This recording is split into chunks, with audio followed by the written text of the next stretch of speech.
दुनिया का एक फार्मूला है कि बगैर किसी के बनाए कोई चीज नहीं बनती, खुद से कोई चीज नहीं बनती। तो यकीनन हमें भी किसी ने बनाया ही तो है। हम छोटी सी छोटी चीज को देखते हैं, उनको कोई बनाता है, खुद से कोई चीज नहीं बनती। साइंस के स्टूडेंट्स भी होंगे हमारे साथ, और जो साइंस को पढ़ते हैं उनकी जो थ्योरियां हैं साइंसदानों की, वो क्या कहते हैं, कायनात कैसे वजूद में आ गई है। वो मुल्हिद होंगे जो कहते हैं, बेदीन लोग होंगे जिनका कोई दीन ही नहीं, जो कहते हैं कि अचानक दुनिया बन गई और अचानक ही खत्म हो जाएगी। ऐसा कैसे होगा?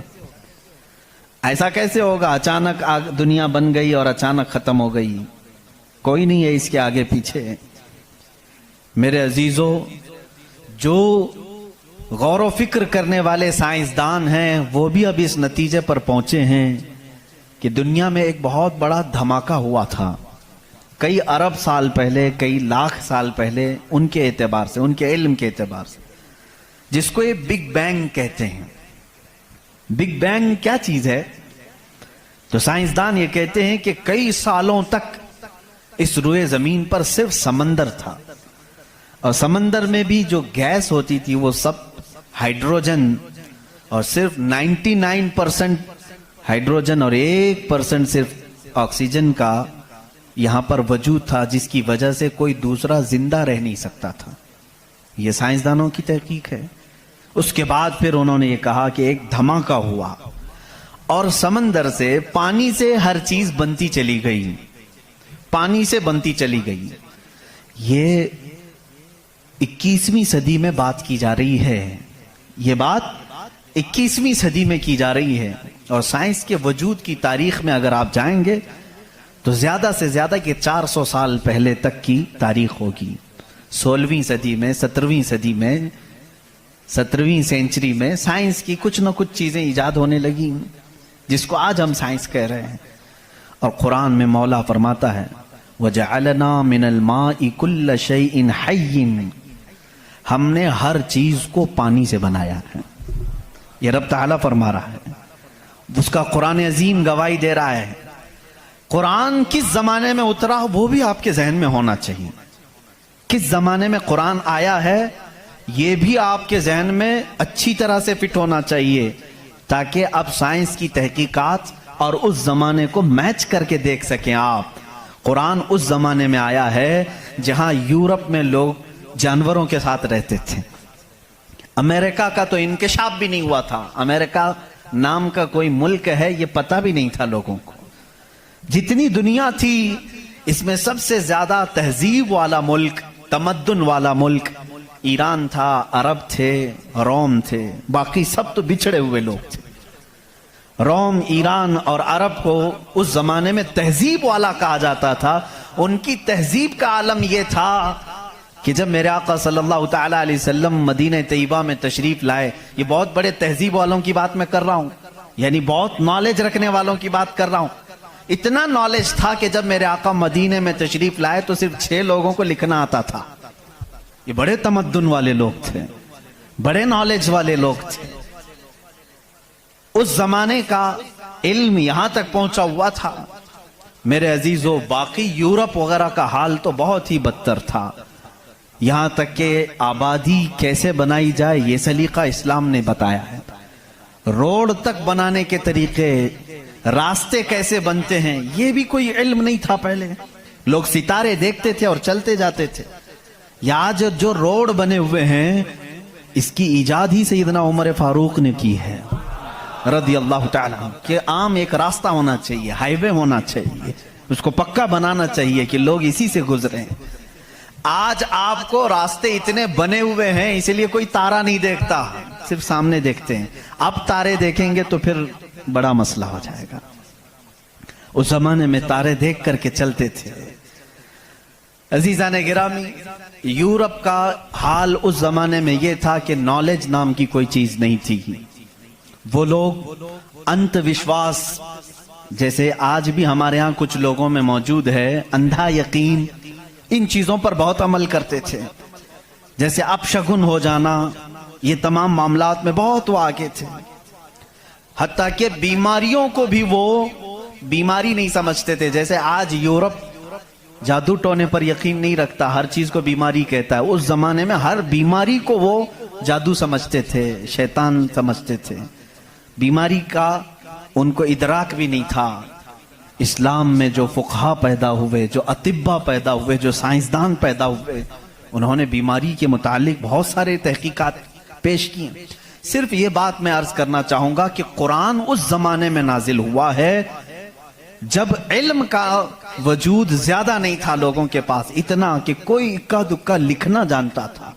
और किस पर नाजिल हुआ यह भी आपके जहन में होना चाहिए। दो चीजें दिमाग में रखें, उसके बाद फिर मैं कुरान की आयतें पढ़ता हूं। एक, माहौल ऐसा है, साइंस का वजूद नहीं, इल्म का वजूद नहीं, इल्म नाम की चीज ही नहीं थी लोगों के पास। और जिस पर नाजिल हुआ वो ऐसा रसूल है जो किसी का शागिर्द भी नहीं, कोई उस्ताद नहीं, मुहम्मदुर रसूलुल्लाह सल्लल्लाहु तआला अलैहि वसल्लम। उन पर कुरान नाजिल हुआ, ऐसे माहौल में नाजिल हुआ जब कोई इल्म जानने वाला नहीं था। और जिस पर नाजिल हुआ वो किसी यूनिवर्सिटी से पढ़ा, किसी कॉलेज से पढ़ा, किसी मदरसे से पढ़ा हुआ रसूल नहीं। उस रसूल का मुअल्लिम और उस्ताद सिर्फ खालिक कायनात है।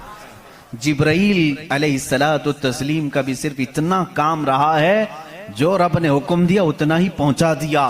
बल्कि बहुत सारी कुरान की बातें ऐसी हैं जो जिब्राइल पहुंचा तो गए, लेकिन उसका इल्म उन्हें भी नहीं दिया गया, उन्हें भी नहीं दिया गया। अब ये दो बातें किसी को भी चैलेंज करके बता देना, तारीख की सच्चाइयां इस बात का इनकार नहीं कर सकती। अपने तो अपने, गैरों ने भी हुजूर की तारीख लिखी है और सबों ने इकरार किया है कि मोहम्मद सल्लल्लाहु अलैहि वसल्लम एक ऐसे प्रॉफिट हैं जो पूरी जिंदगी भर किसी उस्ताद के पास गए नहीं, किसी उस्ताद के पास गए नहीं। और ये भी हिकमत है मेरे मौला की, इसीलिए हम उस रसूल को अन्नबीयुल उम्मी कहते हैं। उम्मी का मतलब कुछ बेवकूफ लोग आज के जमाने के जो बदअकीदा हैं वो अनपढ़ करते हैं। रसूल अनपढ़ थे, माअज़ल्लाह। बेवकूफो तुम्हें मालूम नहीं, उम्मी का मतलब होता है किसी से पढ़ा हुआ नहीं। अनपढ़ में और किसी से ना पढ़ा हुआ होने में बहुत बड़ा फर्क है। ये दो बातें जहन में रखो। कुरान किस माहौल में नाजिल हुआ और जिस पर नाजिल हुआ वो किसी का शागिर्द नहीं। अब इसकी बातें जब हम बयान करते हैं, साइंसदानों की आंखें फटी की फटी रह जाती हैं। वो कुरान बयान कर रहा है, इन्न फी खल्क़िस समावाति वल अर्दि लआयातिन लिउलिल अलबाब, बेशक ये जमीन की पैदाइश में, आसमानों की पैदाइश में बड़ी मेरी निशानियां हैं।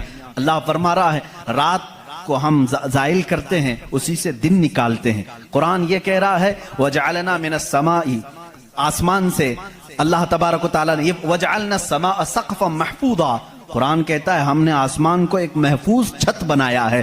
कुरान ये कह रहा है आसमान और जमीन मिले हुए थे, हमने दोनों को फाड़ करके अलग कर दिया और दोनों के मुंह खोल दिया। ये कुरान उस जमाने में कह रहा है। इल्म फलकियात जिसको एस्ट्रोनॉमी कहते हैं, इल्म अर्दियात जिसको जियो फिजिक कहा जाता है, जमीन के मामलात, आसमान के मामलात जानने वाला उस जमाने में कोई नहीं। उस वक्त कुरान कह रहा है आसमान और जमीन मिले हुए थे, हम दोनों को फाड़ दिए, हमने उन दोनों को फाड़ दिया और दोनों के मुंह को खोल दिया। अब का साइंस कहता है जमीन व आसमान को देखने के बाद ऐसा लगता है कि ये गैलेक्सी में मिला हुआ एक सैयारा था और ये फिर जमाने के बदलते बदलते आसमान अलग हो गया, जमीन अलग हो गई। अब का साइंस ये कहता है। और फिर ये बंद नहीं है, जैसे हमारी छत बंद है, ऊपर से पानी डालो तो नीचे कुछ नहीं आएगा, नीचे के फर्शी भी बंद है, नीचे जमीन से कोई चीज यहाँ मस्जिद में नहीं निकलेगी। साइंस अब ये कह रहा है आसमान में जगह जगह सुराख हैं, मुंह खुला हुआ है, जमीन में भी जगह जगह सुराख हैं, दिखने वाले नहीं, ये खुला हुआ है। इसका मतलब मैं भी समझ नहीं पाया था, आसमान खुला हुआ है, जमीन खुला हुआ, मुंह खुला हुआ है, क्या मतलब? कहा कि अल्लाह ताला जब चाहे आसमानों पर पानी डाले तो अपना मुंह खोलता है, बारिश बरसती है, और जमीन का मुंह खुला है। इसका मतलब यह है तुम जहां पर भी, जितनी गहराई में भी जमीन के बीज डालो, इसका मुंह खुला है, वो सीना फाड़ कर बाहर आता है। अगर जमीन बंद होती तो कोई चीज जमीन से बाहर नहीं निकलती, जमीन से कोई चीज बाहर निकलती है, इसका मतलब है कि इनके मुंह खुले हुए हैं। साइंस ने अब भी कहा कि आसमान का मुंह खुला हुआ है, जमीन का मुंह खुला हुआ है। कुरान किस माहौल में नाजिल हुआ है? जब साइंस का वजूद नहीं। हाँ, अगर तुम ये कहते शायद मोहम्मद सल्लल्लाहु तआला अलैहि वसल्लम बहुत बड़े किसी साइंसदान के शागिर्द होंगे, तो तुम्हारे तारीख लिखने वाले ही तुम्हारे चेहरे पर जन्नाटेदार थप्पड़ मारेंगे, इसलिए कि वो रसूल अपनी 63 साल जिंदगी में कभी किसी के शागिर्द नहीं हुए, हत्ता के सैयदुल मलाइका के भी वो शागिर्द नहीं हुए। कुरान यही कह रहा है, जमीन की पैदाइश में, आसमान की पैदाइश में मेरी निशानियां हैं। अजीजा ने गिरामी, अब मैं वो निशानियां गिनाऊं, बहुत तवील वक्त दरकार है। कभी आपने महसूस किया कि आसमान अल्लाह की निशानी है? अल्लाह की निशानी है। देखिए, यहां सबसे बड़ी बात, कुरान में कई जगहों पर यह बात आई है, अफला तदब्बरून, अफला यतदब्बरून, अफला ताकिलून, अफला ततफक्करून। इसका मतलब होता है, क्यों तुम गौर फिक्र नहीं करते? क्यों तुम सोचते नहीं? क्यों तुम तहकीक नहीं करते, रिसर्च नहीं करते? रब ताला बार बार ये फरमा रहा है। ये किसके लिए है? मैं उन लोगों के लिए कहता हूं जो एक खुदा को छोड़कर करोड़ों के सामने झुक रहे हैं। मैं उनसे कहता हूं, तुम सोचते क्यों नहीं? कौन है तुम्हें पैदा किया है? कौन है जो तुम्हें बनाया है? कुरान दावत दे रहा है उनको सोचने की। मेरा यकीन ये कहता है, जो भी इंसान इस कायनात में है, अल्लाह ने उसे इतनी अक्ल जरूर अता की है कि अगर वो सोचने पर आ जाए तो अपने रब तक जरूर पहुंचेगा। अगर वो गौर फिक्र करने पर आ जाए तो झूठे खुदाओं को छोड़ देगा। एक सहाबी हैं, हुजूर सल्लल्लाहु तआला अलैहि वसल्लम पर ईमान लाने के बाद वो कहते हैं, हुजूर अय्याम जिहालत में हमारे से दो ऐसे मामलात हुए, एक वाकया याद करता हूं तो रोना आता है और एक वाकया याद करता हूं तो हंसी आती है।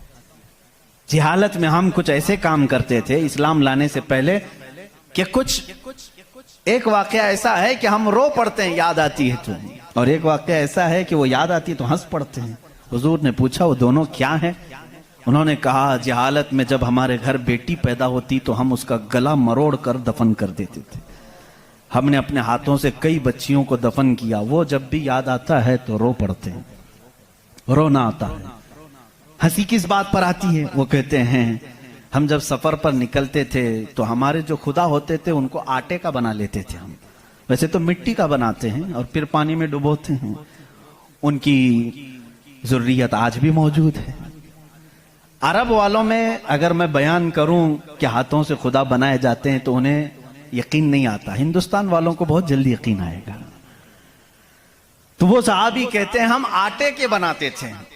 उनके जो खुदा होते थे वो आटे के बनाते थे, क्योंकि मिट्टी का, पत्थर का उठाकर लेकर जाने में बोझल होता था, वजन होता था। इतने बड़े खुदा को कहां लेकर के घूमते रहे।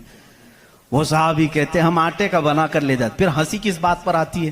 कहते हैं, अगर सफर में ज्यादा भूख लगती, कभी उसका हाथ तोड़ के खा लेते थे, कभी उसका पेट काट के खा लेते थे, क्योंकि आटे ही का था। आज भी लोग करते हैं, शक्कर का बनाते हैं। बहरहाल, तो वो सहाबी कहते हैं, मुझे अय्याम जहालत की ये बातें याद आती हैं तो मैं हंस पड़ता हूं। खैर, मैं और तफसील में नहीं जाऊंगा। अजीजा ने गिरामी, गौर व फिक्र करने की जिसके अंदर आदत होगी, वो अंधविश्वास, सिर्फ फैले हुए बेयकीनी पर ईमान नहीं लाएगा। आज भी बहुत सारे ऐसे न्यूट्रल किस्म के लोग हैं जो मुसलमान नहीं हैं, मैं जानता हूं उनको।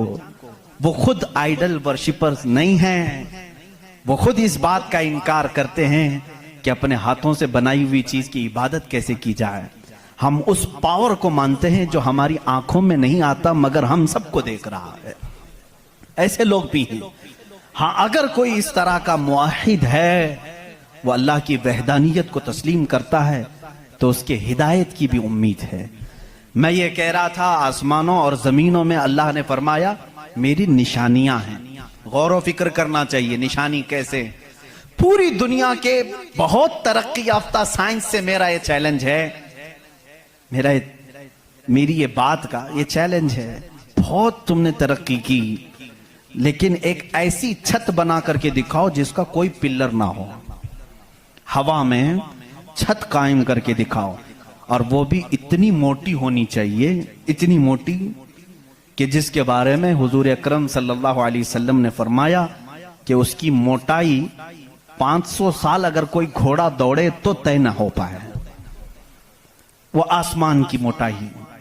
मैं उतनी मोटाई की बात नहीं करता हूं, 1 किलोमीटर चौड़ी ही कोई बना करके दिखा दें। साइंस हमारा बहुत तरक्की कर चुका है, नहीं बना सकोगे। लेकिन कायनात की इस पूरी जमीन पर अल्लाह रब्बुल इज्जत ने एक छत हमारे सरों पर रखी है, और सबको मालूम है वो छत कैसी है, बगैर पिल्लर वाली। कहीं उसको सुतून देखा आपने? अल्लाहुल्लज़ी रफ़अस समावाति बिगैरि अमदिन तरौनहा। कुरान कहता है वो अल्लाह ही है जिसने बगैर सुतून के आसमानों को बनाया, और तुम भी उसको देख रहे हो। कुरान चैलेंज कर रहा है, तुम भी उसे देख रहे हो। और हैरत की बात यह है, हमारे पिल्लर वाली छत के बारे में तो यकीन होगा अब ये गिरेगी नहीं, लेकिन अगर ये तड़कने लगे, कहीं से आवाजें आने लगे, हम भाग करके कौन सी छत के नीचे जाते हैं? पिल्लर वाली छत से हमको खौफ लगता है आजकल गिर ना जाए, और पनाह लेने के लिए उस छत के नीचे जाते हैं जिसका कोई पिल्लर ही नहीं। अल्लाह की निशानियां हैं इसमें। अल्लाह रब्बुल इज्जत फरमाता है तुम देख रहे हो इन आसमानों को हमने कैसे कायम किया है। अब इसकी तहकीकात जो एस्ट्रोनॉमी पढ़े हुए हैं वो जानते होंगे।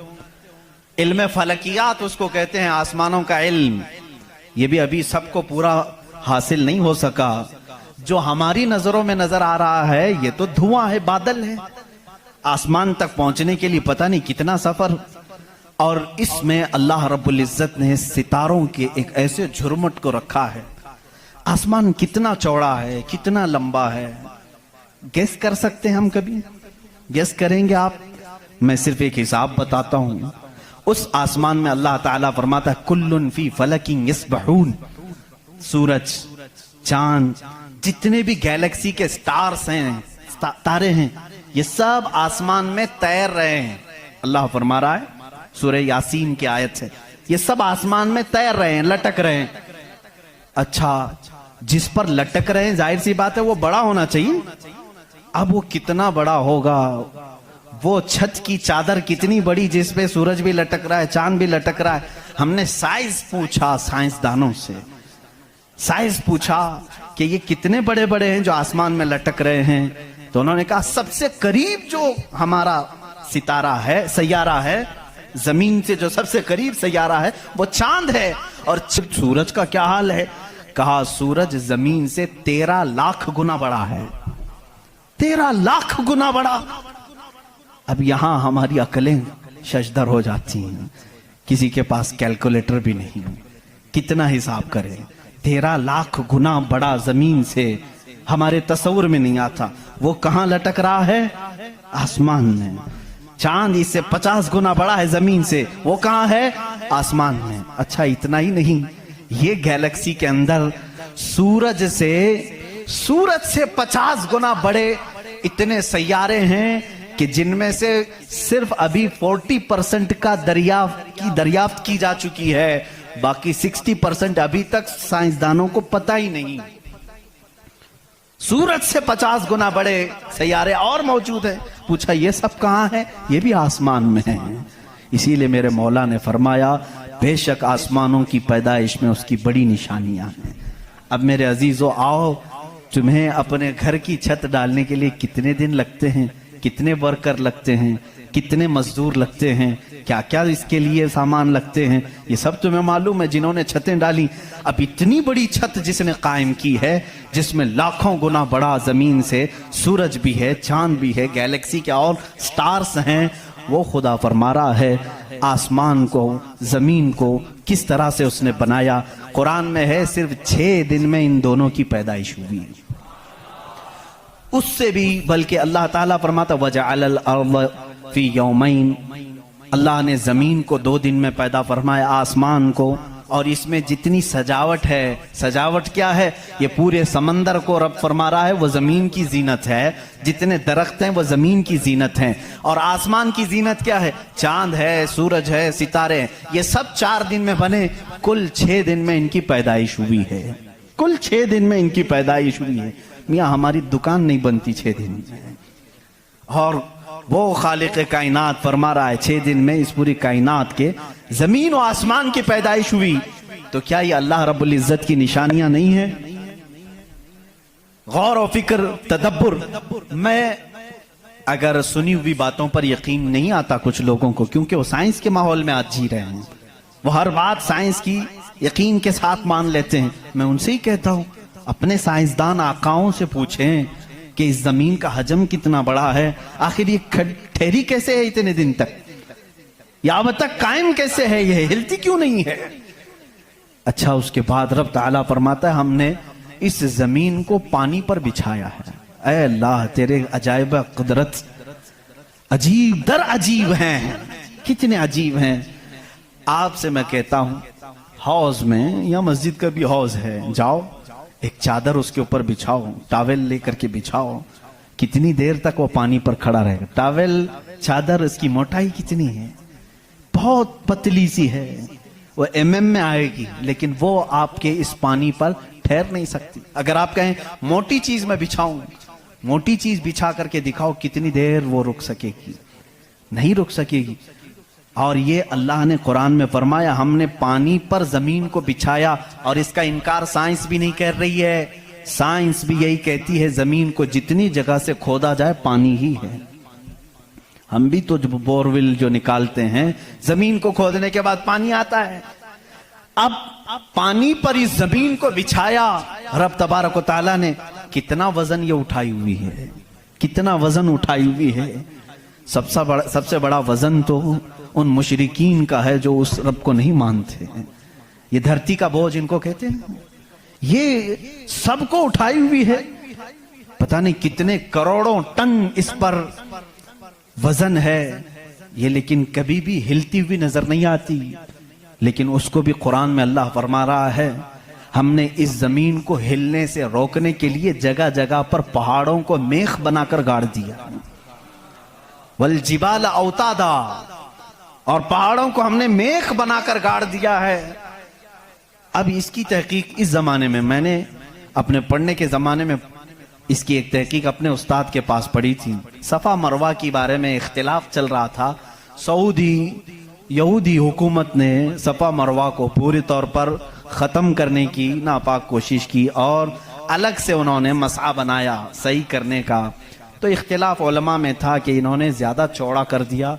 उसी ज़माने में ये तहकीक हुई पहाड़ जो है इसका वजूद ज़मीन पर कैसा होता है। इन सऊदियों ने कहा पहाड़ ऐसा ऊपर शेप में ऐसा होता है, ट्रायंगल होता है, ऊपर से कोना होता है, नीचे चौड़ा होता है। इन सऊदियों ने कहा नीचे भी ये जड़ें छोड़ता है, फैलता हुआ जाता है, जैसे दरख्त ऊपर होता है और नीचे उसकी जड़ें फैली हुई होती हैं। तो इन्होंने कहा नीचे भी वो पहाड़ का हिस्सा है, इसलिए हमने बाजू में भी रास्ता बनाया ताकि सफा मरवा की सही अगर हो रही है तो वो पहाड़ों के बीच में ही हो रही है। मेरे उस्ताद गिरामी मिस्र के हैं, उन्होंने पूरी इस पर तहकीक के साथ किताब लिखी, चैलेंज किया, कहा पहाड़ों को अगर खोद करके देखो हमारा यकीन ये कहता है। उन्होंने बहुत सारे दलाइल से साबित किया पहाड़ ऊपर से जो इस तरह के शेप का होता है, ट्रायंगल ऊपर से, नीचे वो जड़ें नहीं छोड़ता बल्कि अंदर जाते जाते और बारीक हो जाता है, अंदर बारीक होते होते होते बहुत पतला होकर नीचे तक जाता है। मैंने पूछा नीचे कितनी अंदर तक है? उन्होंने कहा जो पहाड़ तुम्हें ऊपर दिख रहे हैं ये पहाड़ का 1% है, बाकी 99% पूरा नीचे होता है। ये पहाड़ों की ऊंचाई, ये पहाड़ों की जो ऊंचाई है ये 1% है, 99% पूरा नीचे होता है। हैरत में पड़ गए, इतना नीचे पहाड़ है। कहा यही तो बात है, क्या तुम दीवार में जब मेघ ठोकते हो तो ऊपर कितना दिखता है और अंदर कितना रहता है? 2 इंच का अगर हम ले रहे हैं मेघ और कील तो उसका मुंह सिर्फ ऊपर थोड़ा सा, वो भी एमएम में होगा, और 2 इंच तक अंदर वो दीवार में धंसा हुआ होगा। और जब कुरान में मौला ने फरमाया है जमीन पर हमने पहाड़ों को मेख बनाकर गाड़ दिया है, आज साइंस ये कह रहा है कि पहाड़ 9 गुना नीचे अंदर तक मौजूद है। कुरान किस जमाने में नाजिल हुआ? एस्ट्रोनॉमी नहीं थी, एस्ट्रोलॉजी नहीं थी, जमीन के ये जियोफिजिक नहीं थे, आलाजात नहीं थे, तहकीक के लिए माइक्रोस्कोप, टेलीस्कोप कुछ नहीं था। उस जमाने में कुरान जमीन के अंदर की बात बता रहा है। ये अजीम मौजिज़ा है कुरान का मेरे अजीजों। इसीलिए कुरान कहता है सोचते क्यों नहीं, फिक्र क्यों नहीं करते। वही है खालिक कायनात जिसने इस पूरे निजाम को बना रखा है। ये इतनी नहीं है, ये जो जमीनों में नजर आ रही हैं इनकी तहकीकात करते करते कई लोगों की जिंदगियां खत्म हो गई। कुछ चांद की तहकीक पर चले, कुछ सूरज की तहकीक पर चले, कुछ जमीन की तहकीक पर चले। इंसानों को भी अल्लाह ने ये इल्म दिया है, ये अकल दिया है। ये जो साइंसदान अपनी तहकीक कर रहे हैं ये कभी ये ना समझें कि ये हमारी मारे हुए तीर हैं, बल्कि अल्लाह अपने बंदों को खुद इतनी समझ बूझ देता है कि वो उसकी निशानियों की खोज लगाएं और कायनात को बताएं कि कोई तो है जो ताकत इसे चला रही है, कोई तो है निजाम जो इसकी परवरिश कर रहा है। लेकिन ये धोखाबाज बन जाते हैं कुछ लोग कि वो तहकीक करके समझ तो जाते हैं, लेकिन बाद में जब उनको इल्म होता है कि इसके पीछे कोई ताकत है वो बता नहीं पाते, इसलिए कि कुफ्र इनके दिलों में रच बस चुका है। आपको एक और साइंस के स्टूडेंट्स के लिए भी ये बात है। आपको मालूम है ये सितारे जो हैं, सैयारे हैं, ये अपनी उम्र मुकम्मल करके, अभी अभी की बात है ये, साइंस एक बड़े साइंसदान ने और नासा के लोगों ने भी जो खला पे जाते हैं स्पेस पे, इन लोगों ने ये बात पेश की कि सितारे जितने भी हैं गैलेक्सी में उसमें से कुछ की उम्र हजारों साल की होती है, लाखों साल की होती है। जब इनकी उम्र मुकम्मल होती है तो ये एक जगह जाकर के टूट जाते हैं, दाखिल हो जाते हैं, जिनको ब्लैक होल कहा जाता है। ब्लैक होल क्या है? साइंसदान कहते हैं उसकी तहकीक अभी तक नहीं हो सकी। एक बहुत बड़ा सुराख है, बहुत बड़ा सुराख, जिसमें ये सितारे जाकर के खत्म हो जाते हैं, इनकी जिंदगी यहां खत्म होती है। कहीं ये बातें आपको सूखी तो नहीं लग रही हैं? आज बहुत ही ज्यादा साइंस बोल रहे हैं। जरूरत इसके लिए है मेरे अजीजों, मैं अपने दीन को उन लोगों के सामने रखना चाहता हूं जो सिर्फ साइंस को अपना खुदा समझते हैं। आओ कुरान पढ़ो, कुरान इसकी बुनियादें तुम्हें देगा साइंस की। ब्लैक होल क्या है साइंसदान नहीं बता सके, जबकि इनके पास अब बड़े बड़ी मशीनें हैं। ये जो नासा के लोग खला में जाते हैं, एक एक साल तक के लिए चले जाते हैं, कई महीनों के लिए चले जाते हैं और तहकीकात करके ला रहे हैं। चांद पर इन्होंने कैमरे लगाए और वहां की तस्वीरें ये भेजने की बात कर रहे हैं, लेकिन फिर भी ब्लैक होल मालूम नहीं। मैं उस मोहम्मदुर रसूलुल्लाह सल्लल्लाहु अलैहि वसल्लम की बात कर रहा हूं जो किसी भी साइंसदान का शागिर्द नहीं, जो किसी उस्ताद के पास बैठा नहीं। उस रसूल पाक की जुबान से कुरान की आयत निकली सूरह वाक़िया की। अल्लाह फरमाता ला उक़सिमु बिमवाक़िअन नुजूम इन्नहु लक़समुन लौ तअलमून अज़ीम। अल्लाह फरमाता कसम है उस जगह की जहां जाके सितारे टूट जाते हैं, बेशक अल्लाह रब्बुल इज्जत की इसमें बड़ी शान है अगर तुम समझ सको। एस्ट्रोनॉमी को कुरान बता रहा है कि ब्लैक होल हैं, मवाक़िउन नुजूम उनको कहा गया है, जहां सितारे जाकर फना होते हैं। अजीजान गिरामी, ये तकलीफ सिर्फ हमारी है कि हमने कुरान अजीम को उस लेवल के एतबार से पढ़ा नहीं। साइंस के लिए जो लोग MBBS कर रहे होंगे या फिर इंजीनियर बन रहे होंगे, उनसे भी मैं ये दावत देता हूं कि कुरान को भी कभी इस एंगल से पढ़ करके देखो, इसकी निशानियां इतनी अजीम है। मैं समझता हूं कि तुम्हें फिर कहीं इधर उधर मुंह मारने की जरूरत नहीं, मारिफत खुदाबंदी इसी से हासिल हो जाएगी। गौर व फिक्र करो, तुम्हें इसी से अल्लाह रब्बुल इज्जत की मारिफत हासिल हो जाएगी। कोई तो है खालिक। इमाम आजम अबू हनीफा रहमतुल्लाहि तआला अलैह के पास एक दहरिया, इस जमाने के भी जो एथिस्ट होते हैं, एथिस्ट समझते हैं, एक नया ये चला हो, नया नहीं है पुराने ही है, नाम नया लगता है, मुल्हिद हैं ये। एथियज्म बहुत सारे लोग वो अपने दीन, अपना रिलीजियन के जगह पर ये लिखते हैं, आप देख लेना इनको, एथिज्म। आप मुस्लिम लिखते हैं, कुछ लोग हिंदुइज्म लिखते हैं, कुछ लोग क्रिश्चियनिटी कहते हैं, कुछ ज्यूज होते हैं, लेकिन कुछ हैं जो एथियज्म, एथिस्ट हैं। एथिस्ट का मतलब कोई खुदा नहीं, कोई दीन नहीं, कोई मजहब नहीं। ये बेचारे आवारा लोग हैं, ये लावारिस लोग हैं जो इस तरह से कह रहे हैं। अब इनकी बात मैं आपको बताऊं, एथिज्म, इस तरह का एक एथिस्ट इमाम आजम अबू हनीफा के पास आया, उसने कहा खुदा है? तुम बार बार खुदा की बात करते हो, मुझे तो नहीं लगता, कोई नहीं है। अगर है तो दिखता क्यों नहीं? बहुत सारी चीजें हैं ऐसी आपने समझाया जो दिखती नहीं लेकिन है, बहुत सारी चीजें हैं। उसने कहा ऐसी कोई चीज नहीं है जो है और दिखती नहीं। आपने उसको एक तमाचा लगाया, ढेला उठा करके मार दिया। उसने कहा मैं सवाल किया तुमने मार दिया। कहा क्या हुआ मारा? कहा दर्द हो रहा है। कहाँ है दर्द? अब हो रहा है, दिखता नहीं है लेकिन एहसास है। बहुत सारी चीजें ऐसी हैं जो दिखती नहीं है लेकिन है, उनका वजूद है। बहरहाल आपने उसको जवाब क्या दिया? कहा सुनो, मेरे साथ आज एक बड़ा अजीब वाक़या पेश आया। मैं समंदर के किनारे गया था, मैंने देखा एक कश्ती को, और वो कश्ती की ताज्जुबखेज बात ये थी कि वो अकेले चल रही है, कोई नहीं चला रहा। सामान खुद से वो लाद लेती है अपने ऊपर और चल पड़ती है सीधे रास्ते पर। फिर थोड़ी देर के बाद साहिल पर आती है और अपना सामान खुद ही उतारती है। फिर जैसे ही वक्त होता है फिर चल पड़ती है। कोई कश्तीबान नहीं, कोई मल्लाह नहीं, कोई कैप्टन नहीं उसके अंदर, सवारी भी नहीं, खुद से सब चल रही है। ये उस दौर में इमाम आजम कह रहे हैं जब इलेक्ट्रॉनिक दौर नहीं था। आज के लोग हो सकता है यकीन कर लें इलेक्ट्रॉनिक कश्ती होगी, हो सकता है कोई उसको इलेक्ट्रॉनिक मशीन चला रही होगी। ऐसा नहीं है, उस जमाने में कोई इस चीज की इजाद नहीं थी। उसने कहा क्या पागलपन की बातें कर रहे हो, किसको बना रहे हो तुम? क्या ऐसी कोई कश्ती है जो खुद से सामान भी उतारती है और चढ़ा भी लेती है और चलने भी लग जाती है?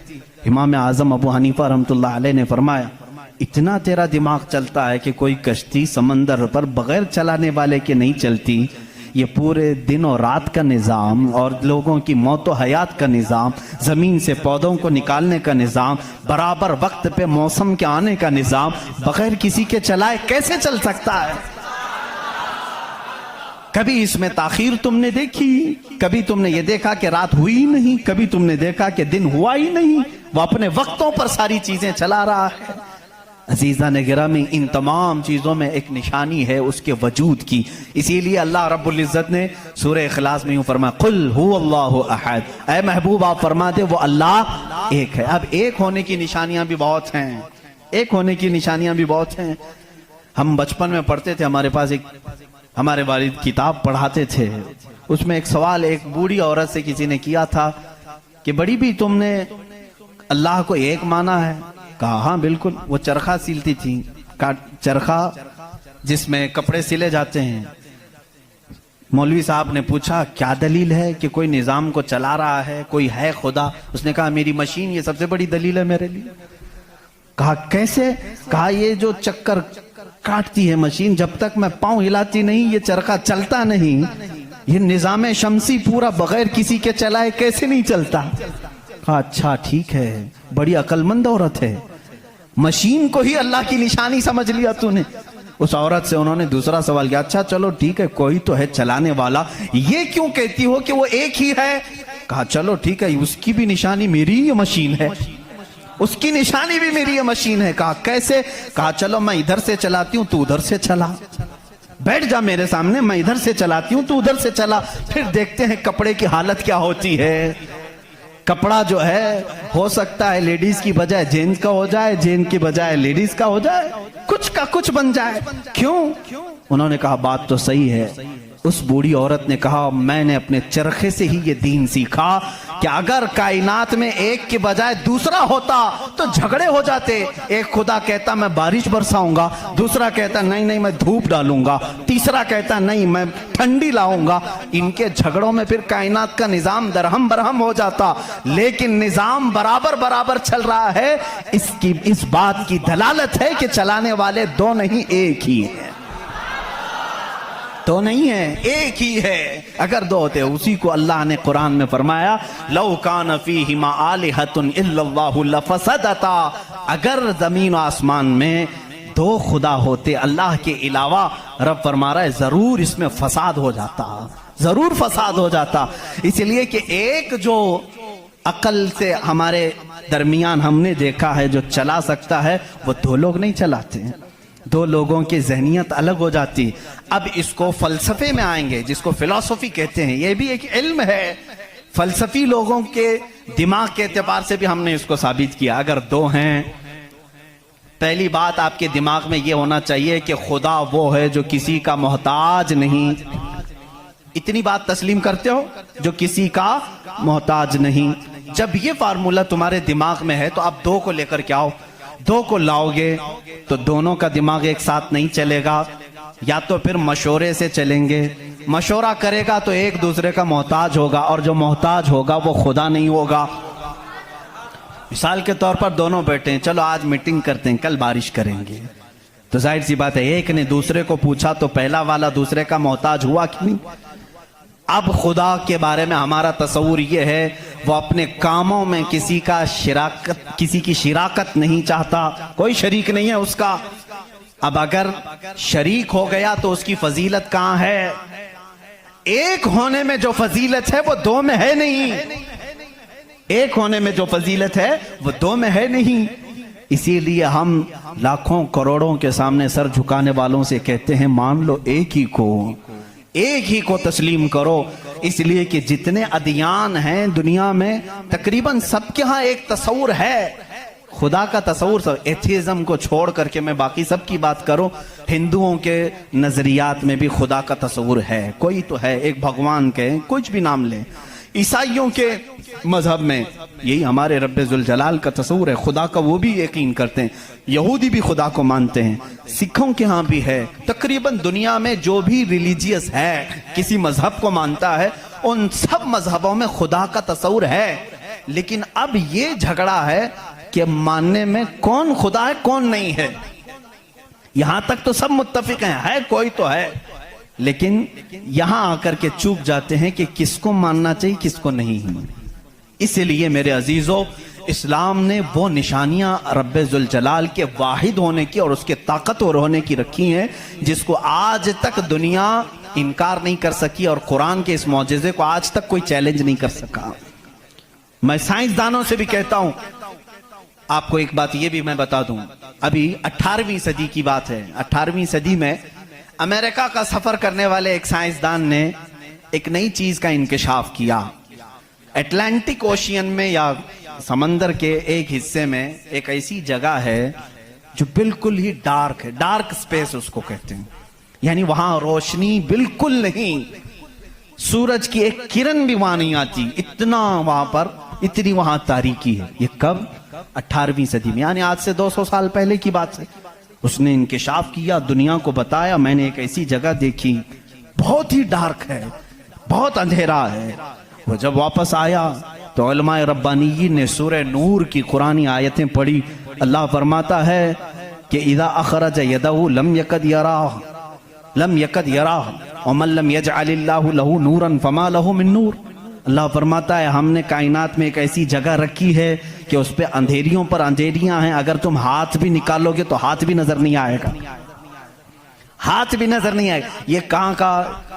ये इल्मुल बहर जिसको कहते हैं, समंदरों का इल्म रखने वाला, जो पूरी जिंदगी समंदरों की खोज में लगा दिया, वो ला करके बताया। उसने सोचा मैं बहुत बड़ा तीर मारा हूं, लेकिन जब बताया कुरान पढ़ने वालों ने कि ये तो कुरान में है, अल्लाह फरमा रहा है एक डार्क स्पेस है कायनात में जहां तुम हाथ भी निकालोगे तो नहीं नजर आएगा, इतना डार्क है। वो सटपटा गया, परेशान हुआ, मैं इसकी तहकीक करूंगा। ये कुरान में आई कैसे बात? सबसे पहला दुनिया का मैं इंकशाफ करने वाला हूं, मैं इसको सबको बताने वाला पहला फर्स्ट आदमी मैं हूं। ये पहले से कहां से आ गई कुरान? फिर वही दो बातें मैं बताता हूं मेरे अजीजों। उसको भी यही झटका लगा कि ये कुरान उस जमाने में नाजिल हुआ जब साइंस का वजूद नहीं था, और उस पर नाजिल हुआ जिसको दुनिया में किसी ने सिखाया नहीं था। बाद में फिर उसने ये सोचा शायद हो सकता है प्रॉफेट मोहम्मद सल्लल्लाहु अलैहि वसल्लम समंदरों का सफर बहुत करते होंगे, उनके समंदरों के सफर में शायद कभी ये जगह आ गई होगी, इसलिए उन्होंने अपने मन से कुरान में ये लिख दिया होगा। उसने ये नतीजा निकाला। लेकिन दूसरे ही दिन उसे फिर बड़ा झटका ये लगा कि जब सीरत मुस्तफ़ा पढ़ा उसने, अल्लाह अकबर, हुजूर की 63 साला जिंदगी में आपने एक मर्तबा भी समंदर का सफर किया ही नहीं। ये बहुत बड़ा झटका लगा कि वो मोहम्मद सल्लल्लाहु अलैहि वसल्लम कभी पूरी जिंदगी में समंदर का सफर किए ही नहीं। मेरे अजीजों, इस बात में गलत फहमी में ना आना कि वह समंदरों को नहीं जानते थे। वो मेराज का सफर करने वाला रसूल समंदरों को जरूर जानता है, लेकिन ये हिकमत इलाही थी कि कभी समंदर के सफर करने का इत्तेफाक नहीं हुआ। अब उसे झटके भर झटका ये लगा, जो कभी समंदर को गया ही नहीं, वो अगर अटलांटिक ओशियन में मौजूद डार्क स्पेस को बताता है तो जरूर वो अपने पेट से नहीं बता रहा है, वही उसको बताया होगा जिसने डार्क स्पेस बनाया है। यही अल्लाह रब्बुल इज्जत के वहदानियत की निशानियां हैं, उसके वजूद की निशानियां हैं। कुरान पढ़ो, इसमें बहुत सारी चीजें जिन्होंने ये इंकिशाफ किया कि कुछ समंदरों में ऐसे अल्लाह रब्बुल इज्जत ने बनाया है, वो भी आपको मिल जाएंगे। दो समंदर मिलते हैं और दोनों का रंग अलग है, एक समंदर नीला है, एक समंदर पीला है, दोनों का टेस्ट भी अलग है, इधर का मीठा इधर का खारा नमकीन है, लेकिन वो बहुत दूर तक मिलते हुए जाते हैं। लेकिन इसका पानी उसमें नहीं आता, उसका पानी इसमें नहीं आता। क्यों नहीं आता? अल्लाह फरमाता मरजल बहरैनी यल्तक़ियान, मरजल बहरैनी यल्तक़ियान बैनहुमा बरज़ख़ुन ला यबग़ियान फ़बिअय्यि आलाइ रब्बिकुमा तुकज़्ज़िबान। उस रब्बे ज़ुल जलाल ने फरमाया, हमने दो समंदरों को बहाया है। देखने वालों को ऐसा लगता है कि ये मिल गए हैं, लेकिन हमने उसमें न दिखने वाली एक ऐसी दीवार बनाई है कि इसका पानी उसमें नहीं मिलता, उसका पानी इसमें नहीं मिलता। ये भी कौन से रसूल की जुबान से अल्लाह ताला बता रहा है लोगों को, जो रसूल कभी समंदर का सफर किया ही नहीं। उस रसूल की जुबान से अल्लाह ने दो समंदरों के मिलने की बात की। साइंसदानों, अब तो तुम्हें मानना ही चाहिए कि कुरान रसूल का अपना बयान किया हुआ कलाम नहीं है, उसी का ये कलाम है जिसने समंदरों को इस तरह पैदा किया। कायनात में बहुत सारी चीजें हैं मेरे अजीजों। कुरान अल्लाह रब्बुल इज्जत का ये कलाम इतनी ही नहीं, ये तो बड़ी बड़ी निशानियां मैंने कहा। अगर इसकी मारिफत, इसकी खोज में लग जाओगे तो जिंदगी तमाम हो जाएगी। मैं तो कहता हूं अल्लाह ने एक बात ये भी फरमाई